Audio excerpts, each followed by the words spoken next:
Yesterday, Troy's Center for Relativity and Cosmology presented the third installment of their ongoing lecture series. Simon Brown has the story.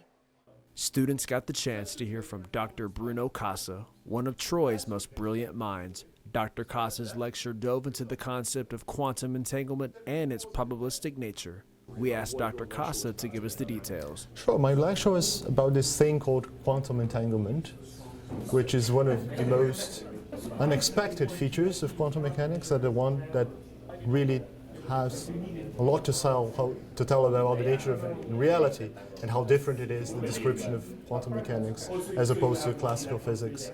Dr. Casa's lecture also included topics such as quantum transportation, the difference of quantum correlations, and particles. Braxton Jones shared what he learned from the lecture. I learned that there's a lot more math to it than I originally thought, but also that particles in themselves, I didn't know we didn't have a set definition for particles within science. I just figured we had them addressed under something similar to, protons, electrons, atoms, just anything on the subatomic level.